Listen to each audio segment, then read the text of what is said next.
The drive to the cabin was long and exhausting. My friend Mark and I had planned this weekend trip months in advance, a short getaway from the stress of our everyday lives. The cabin was deep in the woods, isolated from any nearby town or civilization. The last stretch of road was barely a road at all, just a narrow dirt path cutting through thick trees. The only sign of human presence was an old, weathered wooden sign at the entrance to the property, barely readable through the moss and age. By the time we arrived, the sun was already beginning to set, casting long shadows across the forest floor. The cabin itself was small, rustic, and clearly old. It had a front porch with a creaky wooden swing and a single light above the door that flickered slightly when we turned it on. Inside, it was simple: 2 rooms, a fireplace, a small kitchen area, and a single bathroom. The air smelled of aged wood and dust, as if it hadn't been used in a long time. Mark dropped his bag on the floor and stretched his arms. "Feels like we just traveled back in time," he said, looking around.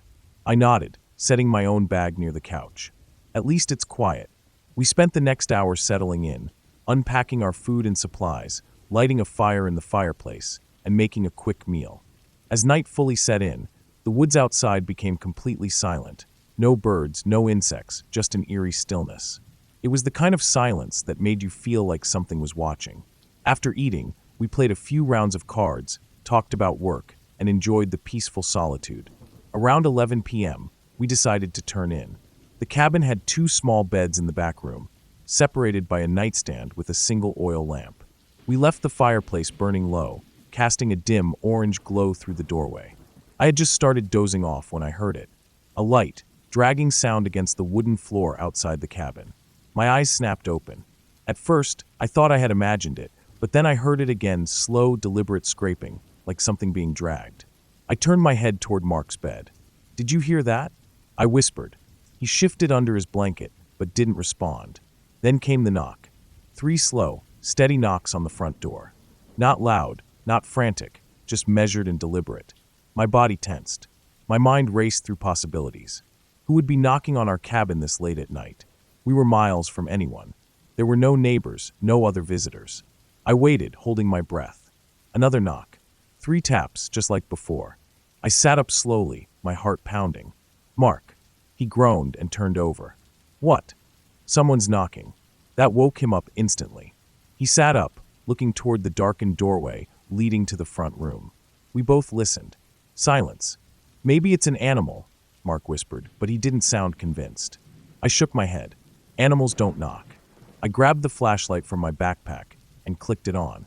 The narrow beam cut through the darkness as I swung my legs over the side of the bed. Mark did the same, rubbing his face before standing up. Carefully, we stepped into the front room.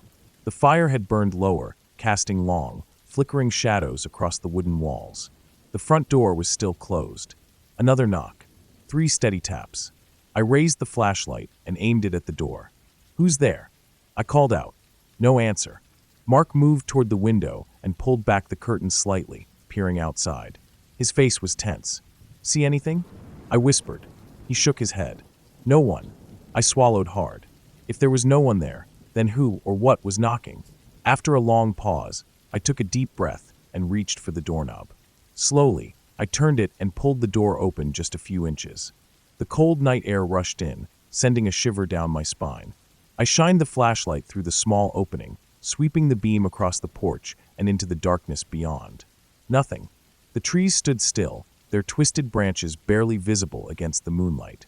The dirt path leading to the cabin was empty. I pushed the door open wider and stepped onto the porch. The wooden planks creaked under my weight. Mark followed close behind.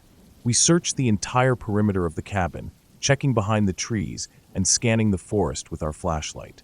There were no footprints in the dirt except our own, no signs of movement.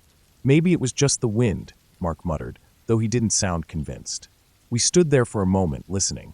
Nothing but silence. With no other explanation, we reluctantly went back inside, locking the door behind us. We returned to our beds, but sleep didn't come easily. Every creak of the cabin made me flinch. Every whisper of wind against the walls made my heart race. I must have drifted off at some point, but I woke up again hours later. The fire had burned down to embers, leaving the cabin in near darkness. Then I heard it again. 3 knocks. Slow, steady. I held my breath, staring at the bedroom doorway. The room felt colder now, the air thick with unease. Mark shifted in his bed. "Are you hearing that?" "Yeah." We sat up again, listening. Then came a new sound, a faint creaking, as if weight was being shifted on the front porch. Like someone was standing there, waiting. Mark and I looked at each other. Neither of us wanted to check this time. Then something new. A sound so subtle, I almost thought I imagined it. The soft click of the doorknob turning. I grabbed my flashlight and pointed it at the door. "Who's there?" I called again. No answer. The doorknob rattled once, then stopped. I jumped out of bed and ran to the window, pulling the curtain back. My breath caught in my throat. For the briefest moment, in the pale moonlight, I saw it. A figure, just beyond the porch, barely visible in the trees. No details, no features, just a tall, shadowy shape standing motionless in the darkness. Then, as if sensing my gaze, it moved. Not running, not walking, just drifting back into the trees, fading into the shadows until it disappeared completely. My stomach twisted. "Mark," I whispered. There was someone out there. Neither of us slept after that. We sat in the front room, watching the door, waiting for more sounds, more knocks. But nothing came. The figure never returned. By dawn, we were exhausted but relieved. As soon as the first light of morning broke through the trees, we packed our things and left. We never talked about it much after that, but I never forgot those knocks. Slow, deliberate, as if someone or something wanted to be let in. And the worst part, when we checked the porch before leaving, there were no footprints. Not a single mark in the dirt. Whoever knocked never left a trace.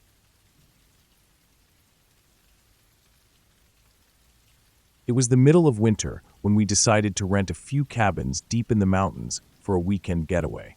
The idea was simple: escape from the noise of the city, relax in the quiet wilderness, and enjoy the snow-covered landscape.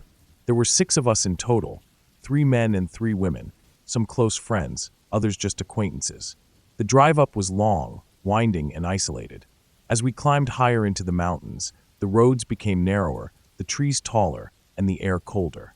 Snow had been falling steadily all afternoon, and by the time we reached the cabins, a thick white layer covered everything. The sky was darkening, and the nearest sign of civilization was over an hour away. The cabins themselves were old but well-kept, scattered across a small clearing. They weren't modern. No electricity except for a backup generator, no cell service, and only a few wood-burning stoves for heat.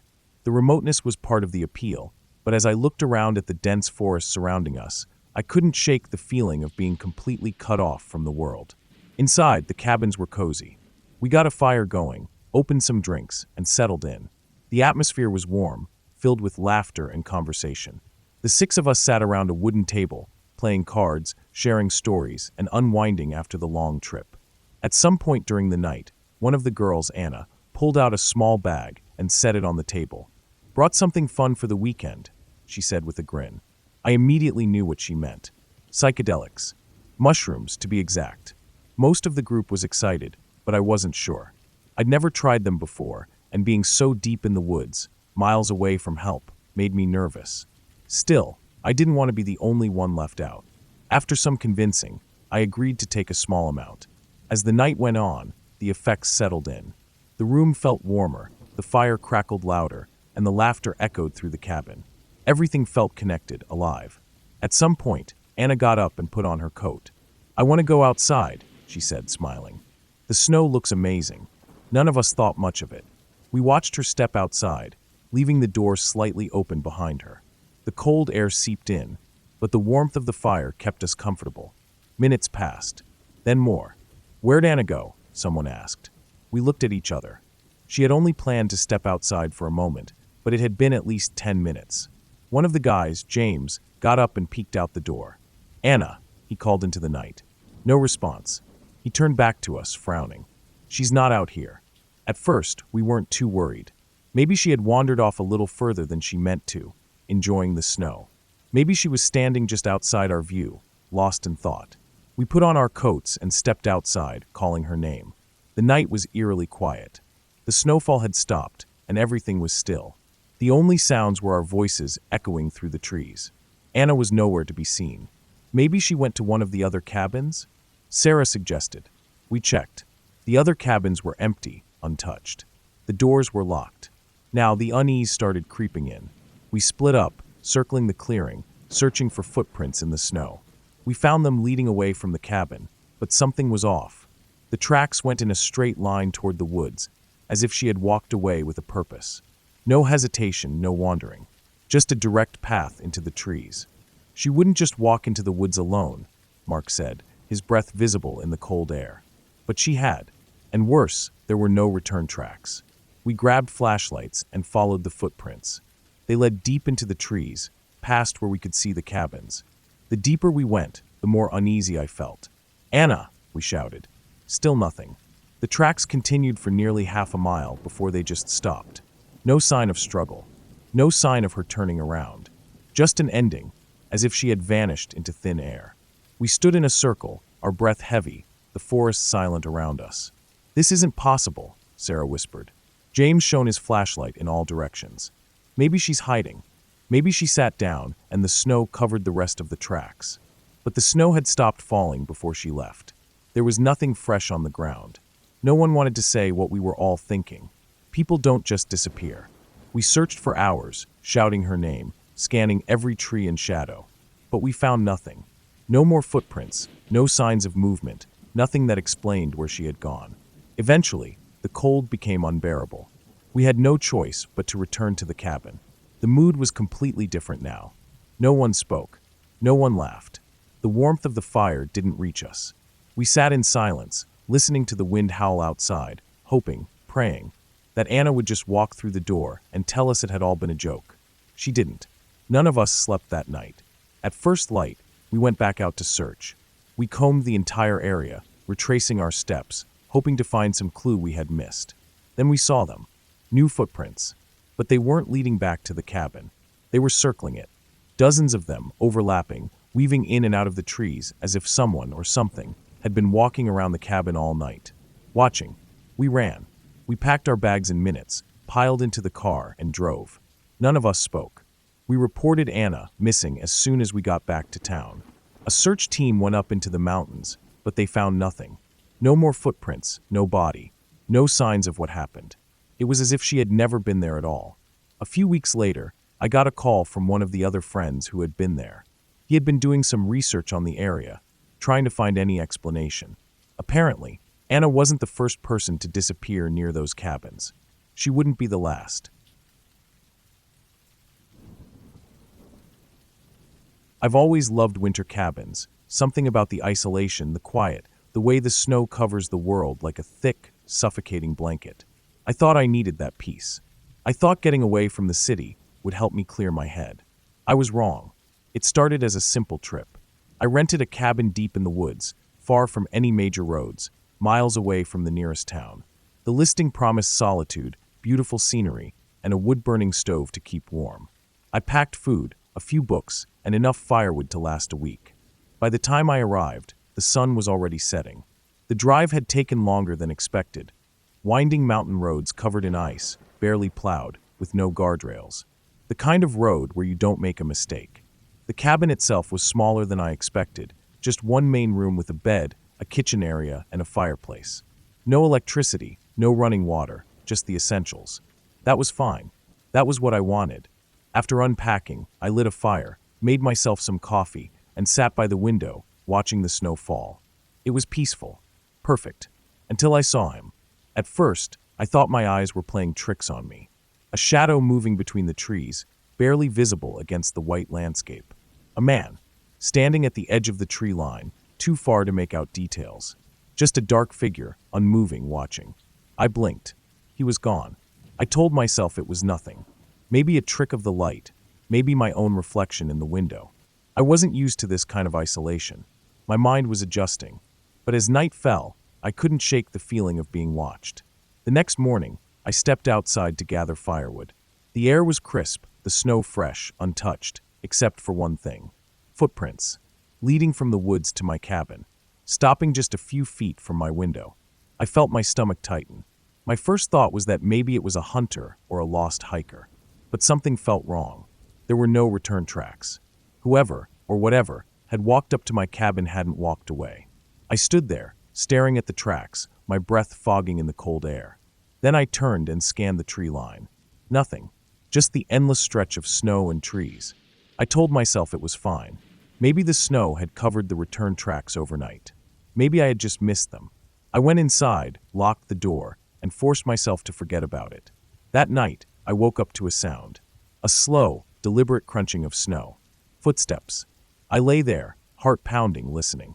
The steps circled the cabin, slow and steady. Not rushed, not uncertain. Whoever was out there knew exactly what they were doing. I didn't move. I barely breathed. My mind raced. Should I grab a knife? Should I shout? Should I turn on a light?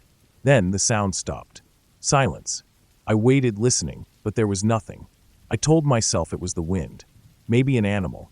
Maybe just my imagination. But in the morning, I found new footprints in the snow. Fresh ones, circling my cabin. And this time, there was something else. Handprints. Pressed against my window. That day, I didn't leave the cabin. I kept the fire going, trying to shake the cold, the unease creeping into my bones. I tried to read, but my eyes kept flicking toward the window. Waiting. Watching. The day passed slowly, the silence heavy. By the time night fell, I had convinced myself that I was overreacting. Maybe I had panicked for no reason. Maybe the footprints were old. Maybe the handprints were just condensation, forming strange patterns in the frost. I locked the door. I double-checked it. Then I sat by the fire, staring into the flames, willing myself to relax. Then a sound. The doorknob. Turning. Not rattling, not shaking, just a slow, deliberate turn. I froze. My breath caught in my throat. The door was locked. It had to be. The turning stopped. Silence. Then footsteps. Moving away from the door, back into the snow. I didn't move until morning. I wanted to leave. I should have left. But I didn't. I told myself I was being paranoid, that I had driven too far to just turn around over some footprints. The third night was worse. I didn't sleep. I sat up in bed, holding the heaviest knife I had, listening. Then, around midnight, footsteps. But this time, they didn't stop at the door. They walked around the cabin, slowly, methodically, circling, again, and again, and again, for hours. I sat there, gripping the knife, staring at the door, waiting for it to open. It never did. But I knew, without a doubt, that whoever was out there was enjoying this. Waiting. By the time the sun rose, I had made my decision. I was leaving. I packed my things in minutes, throwing everything into my bag without caring if I forgot something. I just needed to get to my car, get down the mountain, get away from this place. I stepped outside. The footprints were everywhere. Hundreds of them, crisscrossing, circling, moving in impossible patterns. And then I saw it. Another cabin. I had never noticed it before. Just a little further into the trees, barely visible through the snow. Something was wrong. I knew these woods. I had checked the area before renting the cabin. There was supposed to be nothing else out here. But the cabin was there. And the door was open. I should have walked away. I should have run. But I didn't. I stepped toward it. Inside, there was no furniture. No fireplace. No signs of anyone ever living there. Just one thing. A chair. Facing the window. And the window faced my cabin. Watching. Waiting. I ran. I didn't look back. I reached my car, started the engine, and drove. The road was treacherous, but I didn't care. I needed to get away. When I finally reached town, I stopped at the nearest gas station, my hands still shaking. I told the clerk about the other cabin. He gave me a strange look. "There's no other cabin up there," he said. I didn't argue. I just nodded, paid for my gas, and left. I never went back. But sometimes in the dead of night I hear it. Footsteps. Circling.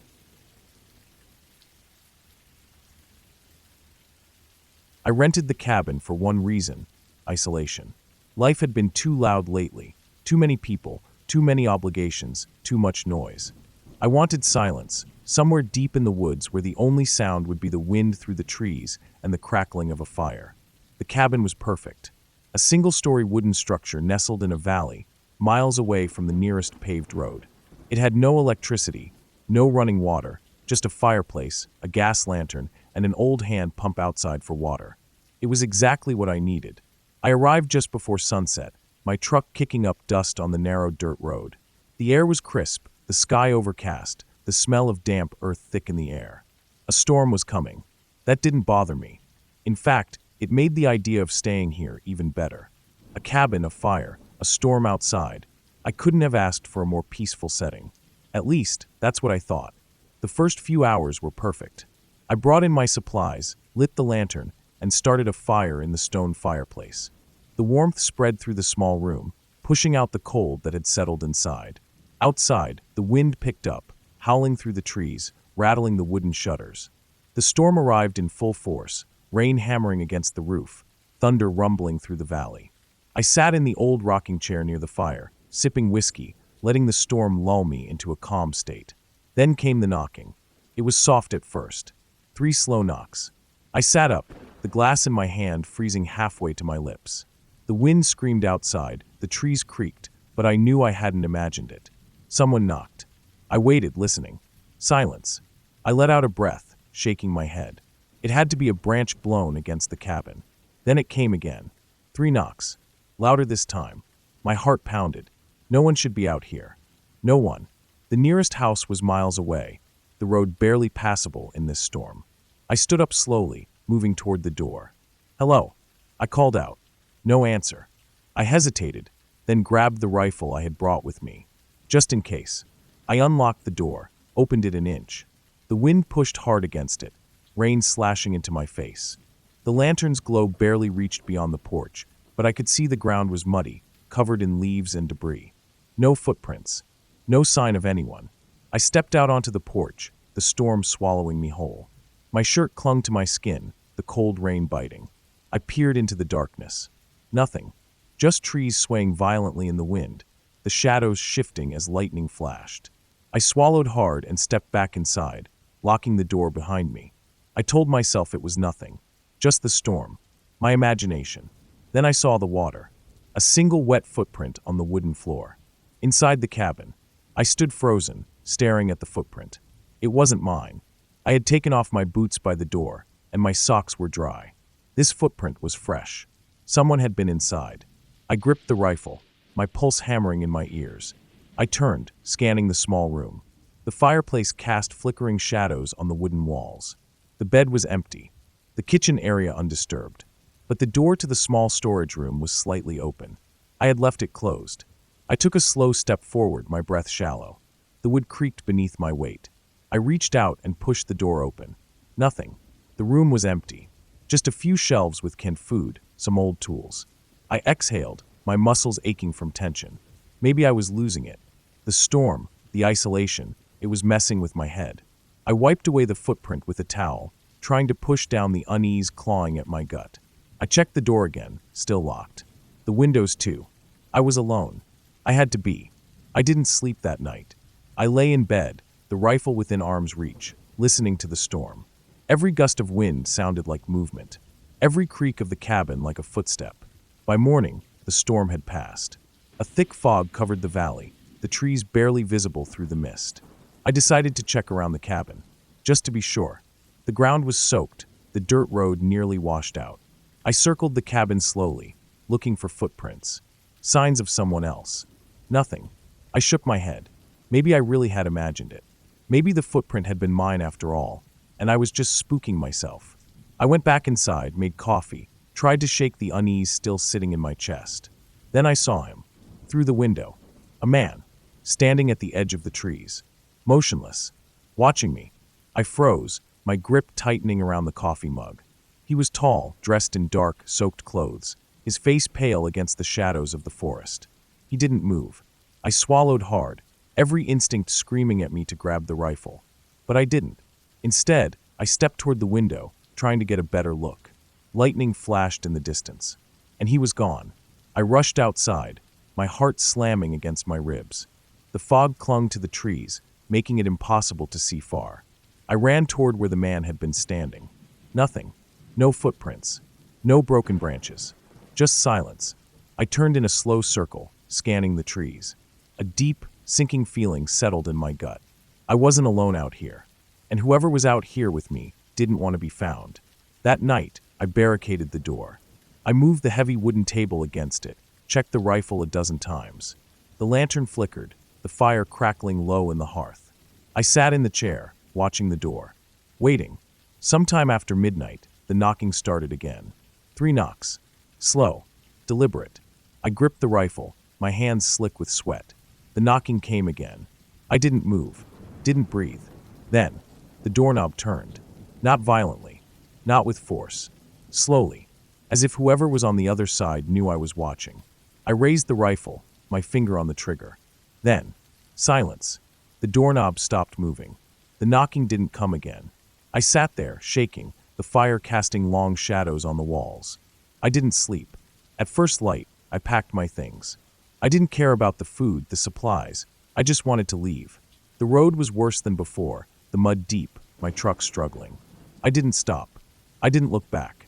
I reached town an hour later, my hands still gripping the wheel too tightly. I stopped at a diner, ordered coffee, tried to calm down. The waitress, a middle-aged woman with tired eyes, noticed my shaking hands. "You okay?" she asked. I hesitated. Then I told her. Not everything. Just the knocking. The man in the rain. The feeling of being watched. She listened, her face unreadable. Then she nodded slowly. "You're not the first," she said. A cold chill ran down my spine. "What do you mean?" I asked. She glanced out the window, toward the fog-covered valley. "A man went missing up there. Years ago. During a storm. They never found his body." I swallowed hard. She turned back to me, her expression unreadable. "People still see him sometimes." I stared at her. Then I got up, left cash on the table, and walked out. I never went back. And I never stopped dreaming about the knocks. I still remember the way the Cowden family's disappearance spread through our small Oregon town. One day, they were just gone. No trace. No answers. It was Labor Day weekend, September 1974. Richard Cowden, his wife Belinda, their 5-year-old son David, and their little daughter Melissa, who was just 5 months old, had gone camping in the Siskiyou Mountains near Carberry Creek. I wasn't much older than David at the time. I lived in the same town, White City, Oregon. It was the kind of place where people knew each other by name, where parents let their kids ride bikes until dark, and where something like a whole family disappearing just did not happen. The last time anyone saw them was on September 1st.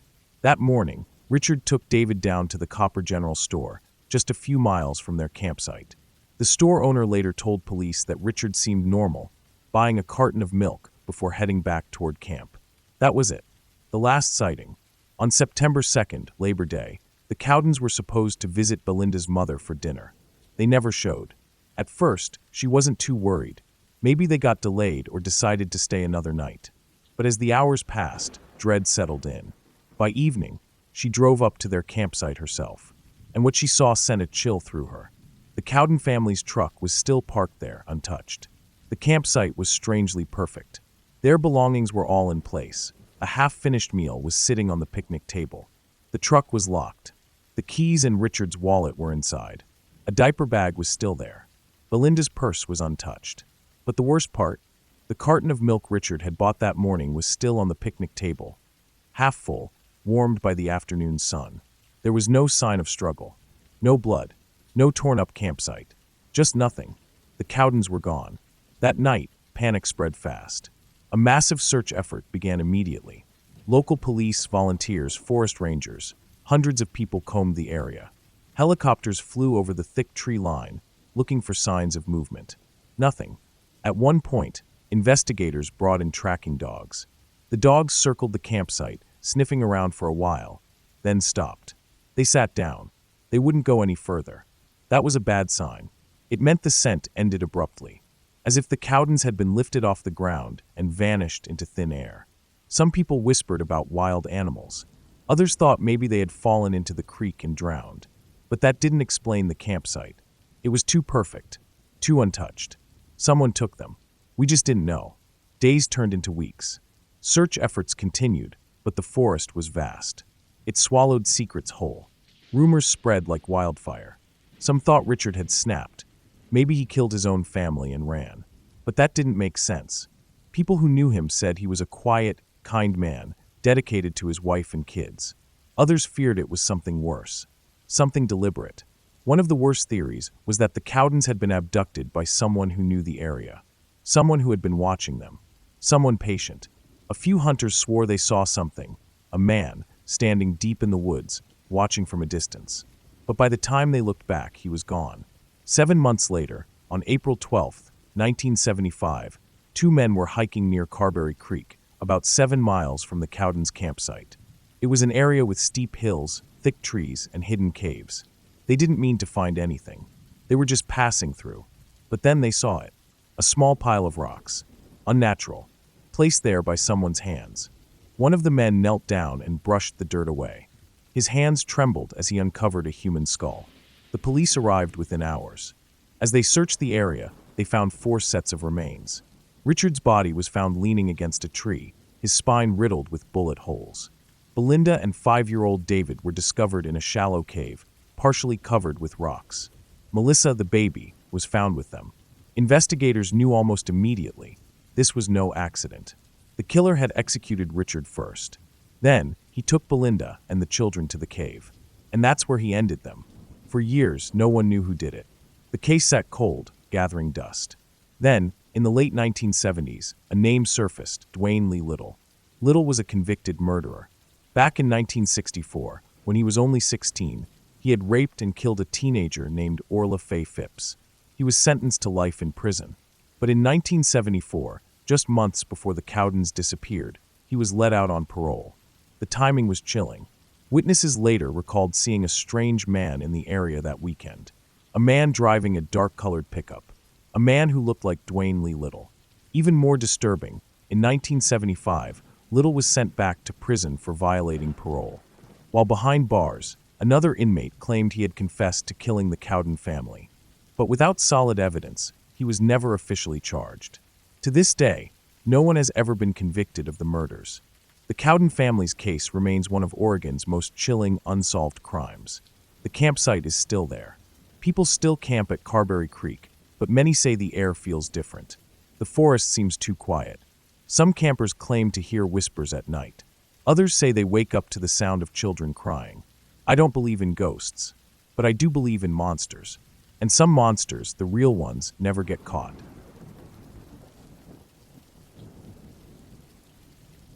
In January 1959, 10 young hikers set out on an expedition into the Ural Mountains of Soviet Russia. They were experienced, skilled in survival, and eager for adventure. Their goal was to reach the Otorten Mountain, a challenging yet achievable route. The leader, Igor Dyatlov, had carefully planned every detail.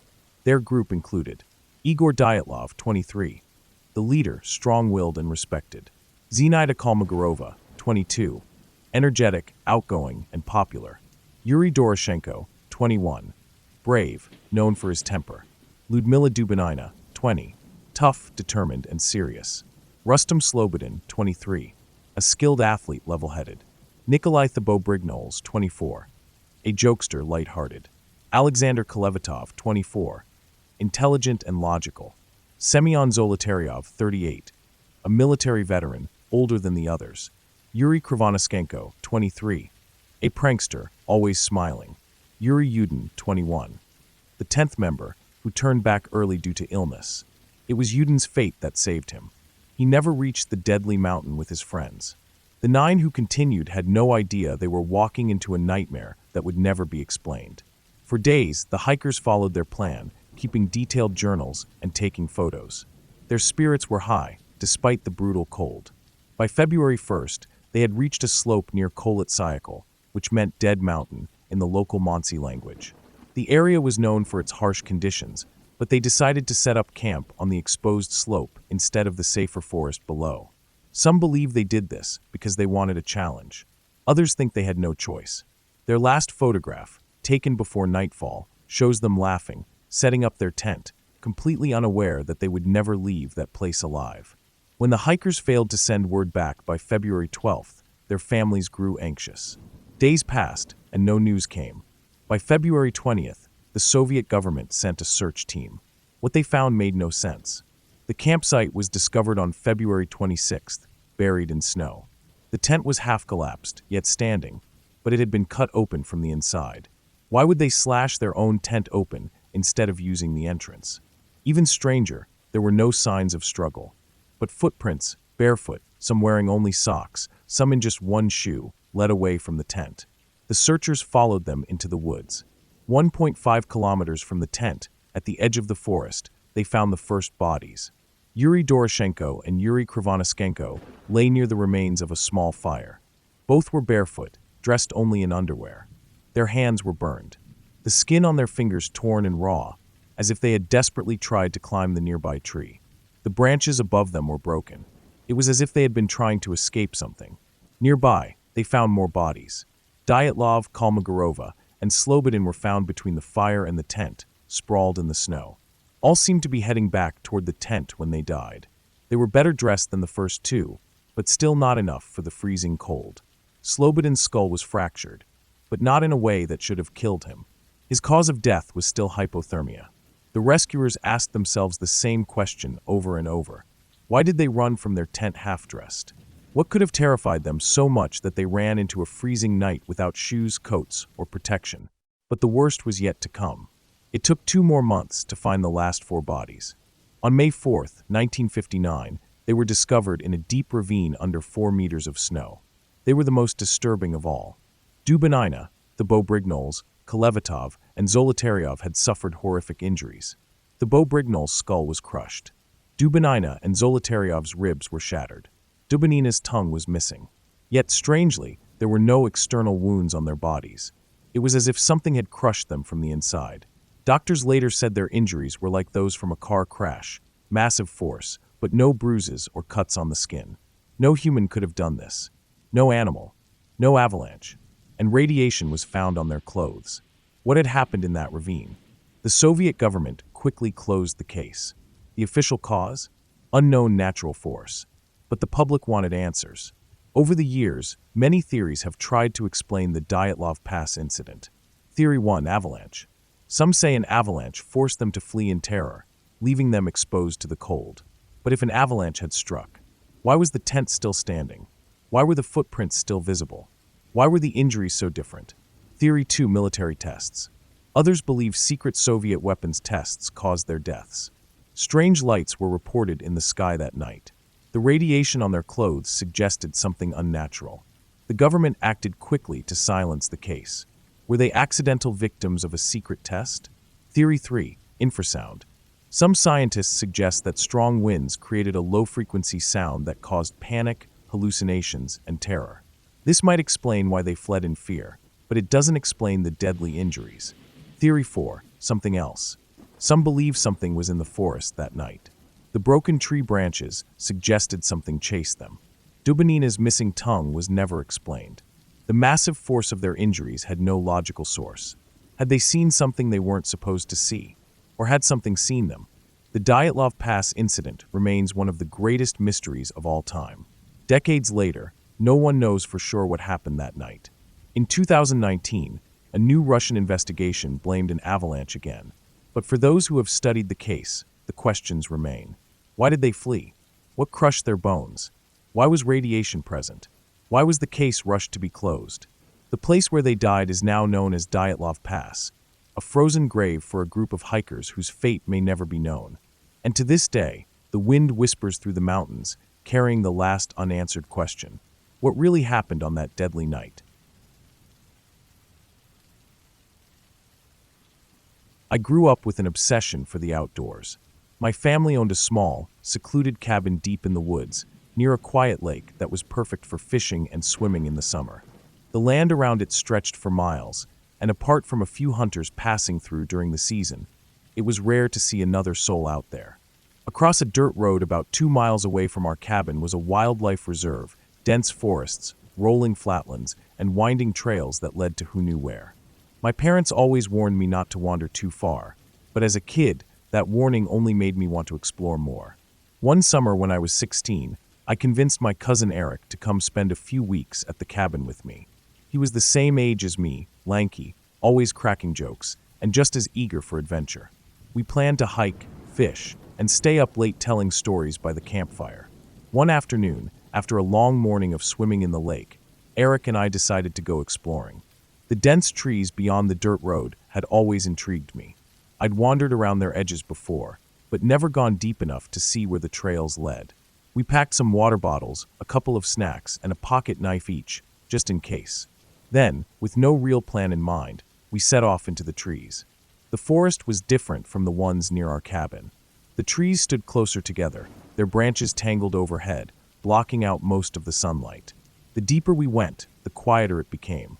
At first, I chalked it up to our footsteps scaring off the birds and squirrels, but after about 20 minutes, the silence felt unnatural. No rustling leaves, no chirping insects, just the sound of our own breathing and the occasional snap of twigs beneath our boots. Eric nudged me. "Feels weird, huh?" I nodded. "Yeah, maybe we should." That's when we saw the first house. It wasn't much, just the remains of a wooden structure, barely standing. The roof had collapsed, and the walls were warped and rotting. Thick vines crawled over what was left of the windows, and the door hung off its hinges. We exchanged a glance. "This place is old," Eric murmured. Curious, we stepped closer. The wood creaked under our weight as we peeked inside. The interior was nothing but broken furniture and dirt-covered floors. A rusted bed frame sat in one corner, the mattress long gone. An old fireplace crumbled in another. The air smelled of damp earth and decay. It was unsettling, sure, but it was also fascinating. Who had lived here? And why was it abandoned? We pressed on. A few minutes later, we spotted another house. Then another. Within minutes, we were standing in the middle of what looked like an old settlement. There were at least 8 or 9 buildings. Some small like the first, others bigger, possibly old stores or barns. Everything was in various stages of decay. Roofs caved in, walls barely holding up, windows shattered. Something about it felt wrong. It wasn't just that the place was abandoned, it was how it was abandoned. There were still rusted tools scattered outside one of the buildings. A wooden cart leaned against a rotting fence, its wheels long broken. It was like everyone had just up and left, leaving everything behind. "Dude," Eric said, voice low. "I don't like this." I didn't either. A strange pressure had settled in the air, like the woods themselves were holding their breath. I had the overwhelming sense that we weren't supposed to be there, that someone, or something, was watching us. Then I noticed something even stranger. Despite the obvious age of the buildings, there were no signs of overgrowth inside them. The trees around the settlement were thick, the underbrush wild. But inside the houses, no vines, no roots breaking through the floors, just dust and emptiness. Nature had reclaimed everything except the interiors. That was when I heard the footsteps. They came from the far end of the settlement, slow and deliberate. Crunch, crunch, crunch. Eric and I froze. My first thought was that it was an animal, maybe a deer. But something about the steps was wrong. Too heavy, too human. I gestured for Eric to move. We ducked behind the remnants of an old wooden fence, pressing ourselves against the rotting wood. The footsteps continued. They weren't fast. Whoever, or whatever, it was taking their time. Walking slowly, almost as if they were looking for something. Looking for us. Then silence. I held my breath. My pulse pounded in my ears. Eric's eyes were wide, his body completely still. Then a creak. The unmistakable sound of a door opening. Someone had just stepped into one of the houses. I didn't wait to see what happened next. I grabbed Eric's arm and ran. We sprinted back the way we came, ducking through the trees, our breaths ragged. I didn't dare look back. I didn't want to see what was behind us. The forest was still silent. No birds, no wind, just our footsteps pounding against the earth. After what felt like forever, we burst out onto the dirt road near our cabin. Only then did I stop, bending over, gasping for air. Eric was pale. What the hell was that? I shook my head. I don't know. We didn't go back inside the cabin right away. Instead, we stood there listening, watching the tree line. Nothing. No footsteps. No movement. Just stillness. But I couldn't shake the feeling that we had disturbed something. That whatever was out there had seen us, and that it had let us leave. That night, we locked every door and window. We kept the lights off. We barely spoke. At around midnight, I woke up suddenly. It took me a second to realize why. There was a sound outside. Not footsteps. Not knocking. Just breathing. Slow, deep breathing. Right outside the window. Eric was awake too. He had heard it. His eyes met mine in the darkness. Neither of us moved. The breathing continued. Then it stopped. A minute passed. Then another. Eventually, exhaustion won, and I must have dozed off. By morning, the sound was gone.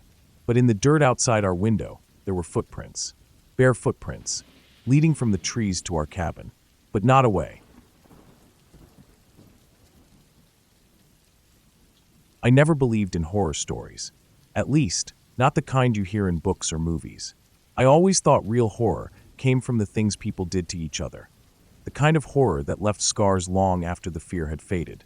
But that was before I spent a weekend alone at my family's hunting cabin. It happened 5 years ago, during a particularly cold autumn. The leaves had already started to fall, and the air carried the sharp scent of decay.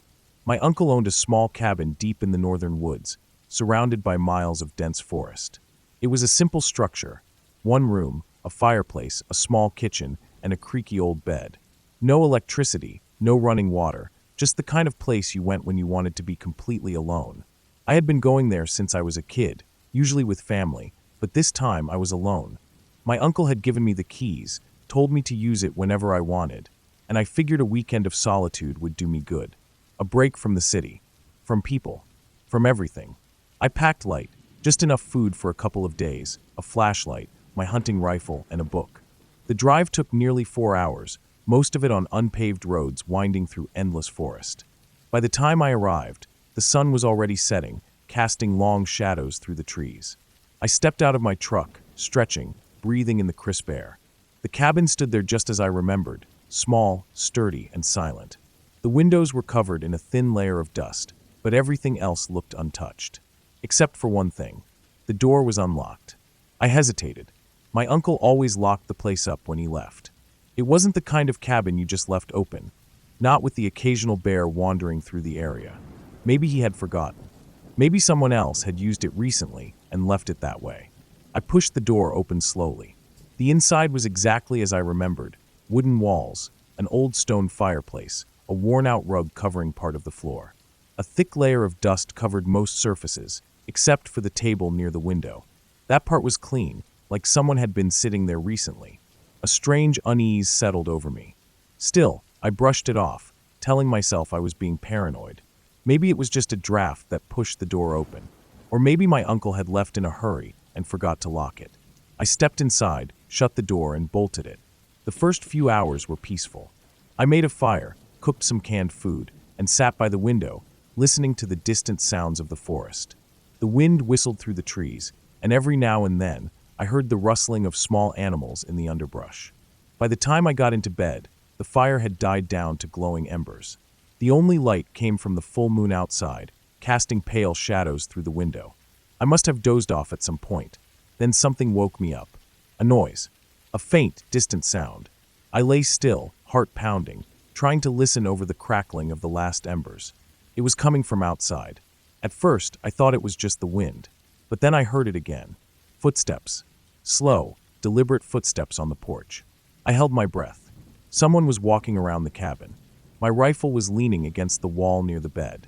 I reached for it as quietly as possible, gripping it tight, my hands sweating. The footsteps stopped.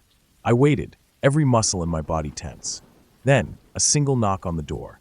Not loud, not urgent, just a knock. I didn't move. Another knock. And then silence. I stayed awake for hours, listening, gripping my rifle. But the knock never came again. By morning, I was convinced I had imagined it.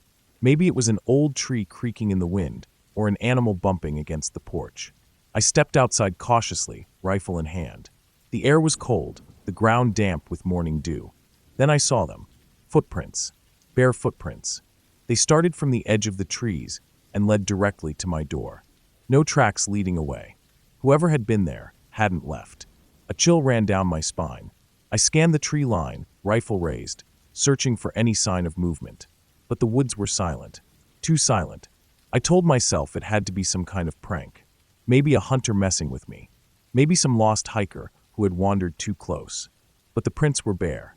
Who the hell walked barefoot in the middle of the woods at night? The rest of the day, I stayed close to the cabin.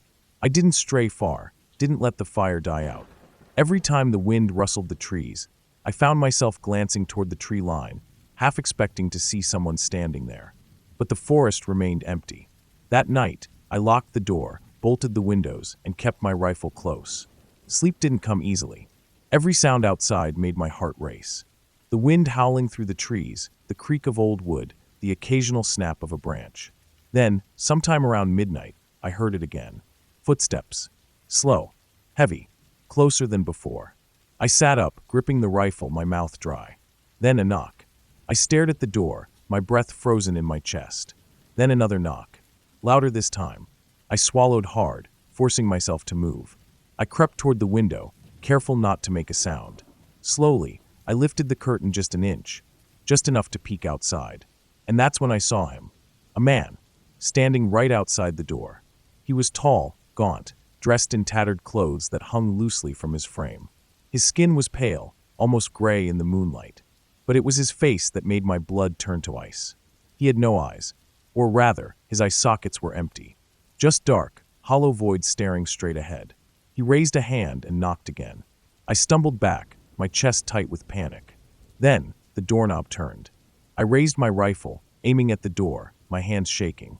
The knob rattled violently, but the bolt held. For what felt like an eternity, the man just stood there. Then, without a word, he turned and walked into the woods. I didn't sleep for the rest of the night. At first light, I packed my things, threw open the door, and sprinted to my truck. I didn't look back. The drive back to the city was a blur. My hands shook the entire time. I didn't stop until I was miles away from those woods, from that cabin, from him. When I finally told my uncle what had happened, he went pale. He didn't ask me if I was sure. He didn't tell me I had imagined it. He just said one thing. I should have told you. Told me what? I asked. He hesitated. Then, you were never supposed to stay there alone. I never went back. I always liked being alone in the woods. Something about the quiet made me feel at ease, like the world had slowed down just enough for me to breathe. I had spent years hiking, hunting, and camping in the most isolated places I could find. That's why, when I got the chance to spend a full week in a cabin deep in the Oregon wilderness, I didn't hesitate. A friend of mine, Greg, had inherited the place from his uncle. It was old, simple, and completely off the grid. No power, no cell service, and no roads leading directly to it. You had to drive out on a rough logging road for miles, park at a clearing, and hike another 2 hours just to reach it.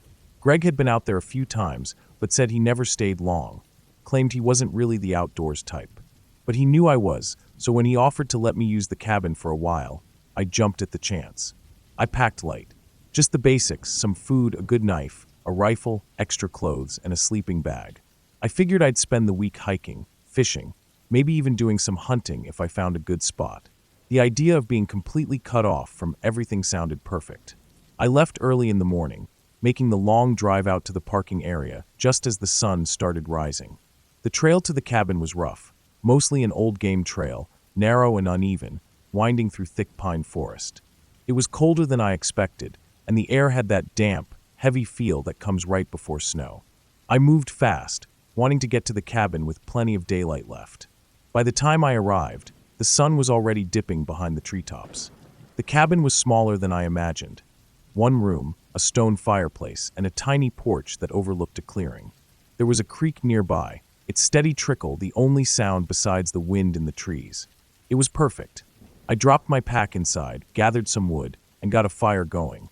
As the flames warmed the cabin, I felt myself relax. It had been a while since I'd been somewhere this quiet. That night, I sat on the porch, staring into the dark woods, listening. No cars, no distant hum of power lines. Just the wind and the occasional snap of a branch somewhere deep in the forest. Then I heard something. It was faint, but it was there, a soft crunch in the snow, somewhere off to my right. A single footstep. I held my breath, listening. Nothing. I told myself it was an animal. A deer, maybe. Or a coyote. The woods were full of life. Nothing to be concerned about. I went inside, locked the door, and settled into my sleeping bag by the fire. The next day was cold, but clear. I spent most of the morning exploring, following the creek deeper into the woods. The land was rugged, filled with steep hills and thick undergrowth. At one point, I found a set of old animal traps, rusted and half buried in the dirt, probably left behind by some long-gone trapper. By the time I made it back to the cabin, the sky was already darkening. I made a small meal, stoked the fire, and sat outside again, watching the snow fall. That's when I noticed something. The woods felt different. It took me a moment to realize what it was. The silence. The wind had stopped. The creek had stopped making noise. The forest, which had been alive with sound the night before, was completely still. I scanned the tree line, my breath visible in the cold air. Then, that same soft crunch.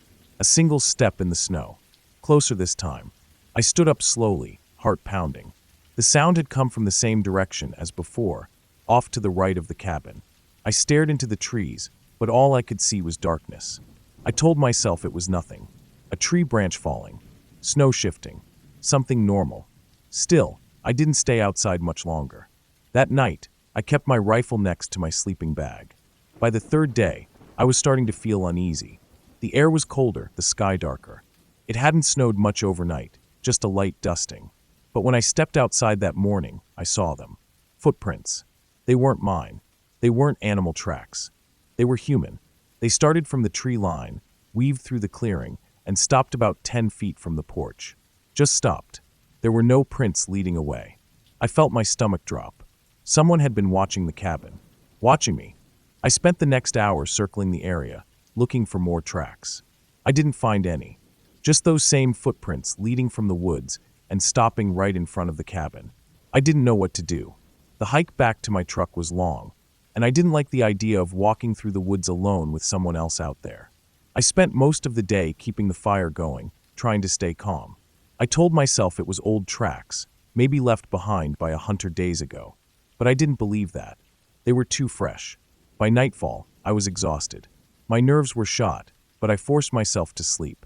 Then, in the middle of the night, thud, a heavy sound against the cabin wall. I sat up fast, heart hammering. Thud. It was coming from outside. Right outside. I gripped my rifle and forced myself to stay still, listening. The sound moved, slow, deliberate. Something was walking around the cabin. I held my breath, trying to control my panic. Then, a soft knock on the door. Not hard, not rushed. Just a slow, careful tap. I didn't move, didn't breathe. Then silence. Minutes passed. Maybe an hour. I couldn't tell. Finally, when I was sure I was alone, I reached for the lantern and lit it.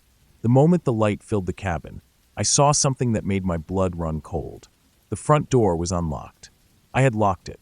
I knew I had locked it. But now, the latch was unhooked. Someone had been inside the cabin. I didn't sleep. I waited for the first light of dawn, packed my things, and left. I moved fast, ignoring the burning in my legs as I hiked through the snow. I didn't stop. I didn't look back. When I finally reached my truck, I felt a wave of relief so strong I almost collapsed. I threw my gear in the back, climbed in, and started the engine. As I pulled onto the old logging road, I glanced in the rearview mirror. There, standing at the edge of the trees, half hidden in the shadows, was a figure. Watching me. I never went back. I found the cabin online. It was an old place, tucked deep in the woods, with a sloping roof and a porch that wrapped around the front. The pictures made it look quiet, peaceful, exactly the kind of place I needed. Life in the city had been too much lately. Too loud, too crowded. I wanted silence. A week alone, no emails, no traffic, just me, the trees, and the wind. I booked it without thinking twice. The drive out was long. Once I turned off the main highway, the roads got narrow, winding through thick forests with no signs of civilization. My cell signal dropped out miles before I even got close. The rental listing mentioned that reception was spotty, so I expected that. The directions were clear, though. I followed the road until I reached a dirt path that cut off into the woods, barely visible unless you knew where to look. The moment my tires left the pavement, I felt like I had crossed into another world. The trees pressed in on both sides, the sun barely making it through the branches. The cabin was exactly like the pictures, maybe a little more rundown. The wood was dark and weathered, the windows small and smudged. There was a fire pit out front, a rusted metal chair tipped over beside it. I parked and stepped out. The air smelled damp, earthy. The only sounds were the wind moving through the trees and the occasional creak of the old wooden porch. I grabbed my bag from the car, climbed the steps, and found the key under a loose board, just like the owner had told me. The lock was stiff, but it turned with a little effort. When I pushed the door open, dust floated in the sunlight. Inside, the cabin was small but cozy.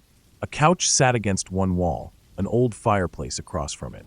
The kitchen was barely more than a stove, a sink, and a fridge that hummed loudly in the quiet.